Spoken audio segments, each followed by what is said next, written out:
Hello my friends. So I was supposed to film a regular video for you today. I sat down, figured out what I wanted to talk about when I noticed that there is some sort of construction going on next door. I'm not exactly sure what they're doing, but there is constant banging and chainsawing, which is impossible to film within the background. And the reason you cannot hear anything right now is because I believe everyone should be on their lunch break, but they can be back any second, so I better speed things up.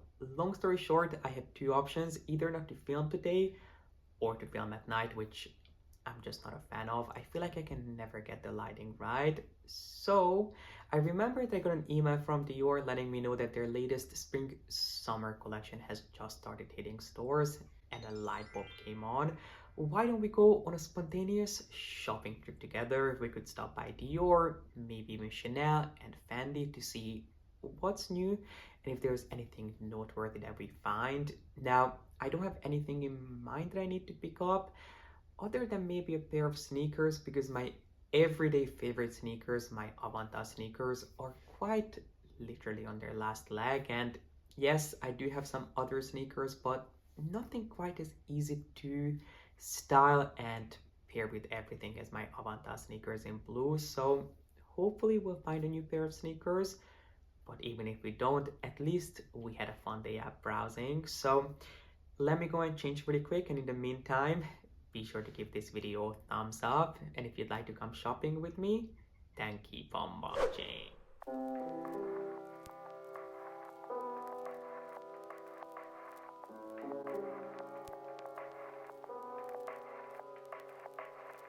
I don't want to bore you by repeating myself, but I am still a huge fan of the Lady Dior, especially in the mini size, which my store had an incredible selection of in exotic skins. So if you're an exotic fan, this is definitely a timeless style that I feel like it would be worth investing in.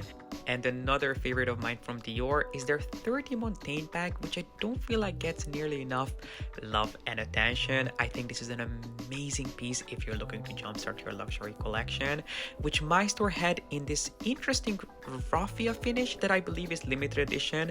And then of course they also had it in the classic smooth calf skin, which is going to get scratched, but I guess it's just the name of the game when it comes to more smooth leathers. I adore this bag. I have recommended it to some of you guys, to friends of mine, and I know for a fact that everyone who has this bag absolutely loves it.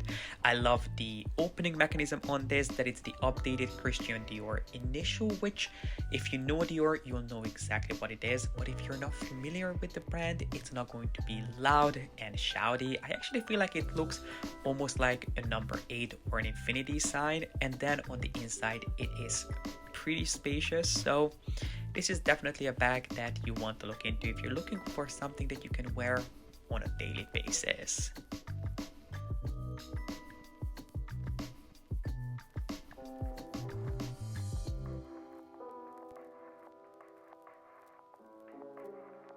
Hands up if you remember those Dior berets with the mesh fabric from a few seasons ago that were so popular that you couldn't even get them from the resale market. Well, it seems like that the Dior head train isn't stopping. In fact, they are just about to reinvent the bucket hat, which I have no doubt we'll see plenty of on social media this summer. This might have been my first time seriously looking at the Dior Caro bag, I believe it's called, which there's nothing wrong with, but to me it always seemed just a little cheap from the far. It's probably that large CD, which I love when it comes to the 30 Montaigne bag, but with these proportions and the quilting, it's just a little bit overwhelming in my opinion. But I've never seen it styled with a thicker strap, and I couldn't believe the difference it made. It looked so much younger and fresher. I think it's because the bag is so old school and so elegant, yet the strap is young and fun. You wouldn't think that those things would go well together, but they did. So if you have this bag, or if you've been looking at this bag, definitely give it a try with a thicker, more casual strap, because I think you will be really surprised. Now, would I recommend this bag? instead of a Chanel double flap, which I think is the bag that the Dior Caro is often mentioned on the same page with. Maybe it wouldn't be a mistake to buy this bag, but I still feel like that when it comes to Dior, the best bags you can buy are the Lady Dior and the 30 Montaigne. Yes, even Dior makes twillies, which I actually prefer to the Hermes ones. I just feel like that this storybook-like aesthetic that some of these Dior twillies have to them are more appropriate for what these silks are used for. I think these look stunning as hair accessories, as bracelets, or even styled as an actual mini scarf. And then I also wanted to show you this saddle-shaped card holder, which is of course inspired by the iconic saddle bag. And if you're looking for a truly special piece of SLG, a shape that you're not going to see from any other brand, this is pretty adorable.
This is what we truly came here for, the latest spring summer collection, which for now is going to be quite a small one, just because the big part of it that was in collaboration with Travis Scott has now been postponed by Dior, and the rest of the pieces really are just not that interesting. The only piece that I found that I wanted to try on was this silk shirt, which I love the colors of, but the shape was so unflattering that the only place I could wear this to would be probably the beach.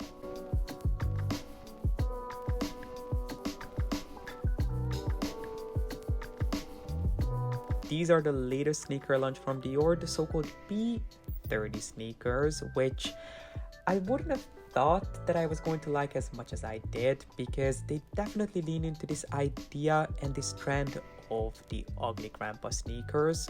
But for a pair of sneakers that aren't supposed to look good, they were surprisingly flattering and, of course, unbelievably comfortable. I mean, that's the whole point when it comes to sneakers like this. If they don't look good, at least they have to be comfortable, and these really were. Now, I wasn't quite sure whether I preferred the beigey tones or the brown color combination in this, so if you wouldn't mind, I would really appreciate your thoughts in the comment section.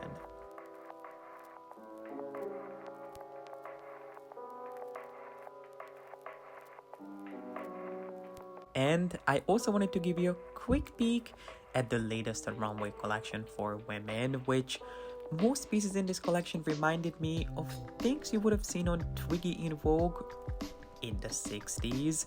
Everything was really short, cropped, see-through, or A-lined, which, if this is a silhouette that you enjoy, Dior has got you covered this season.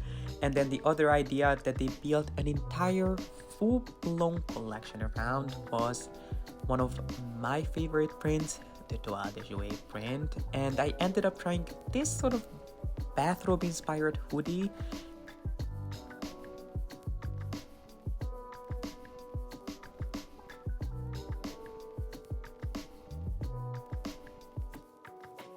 Which, if you think that it looks decent here, let me tell you that in real life it was the pants doing all the heavy lifting, because without them, with a pair of regular pants on its own, this hoodie would have looked pretty awkward.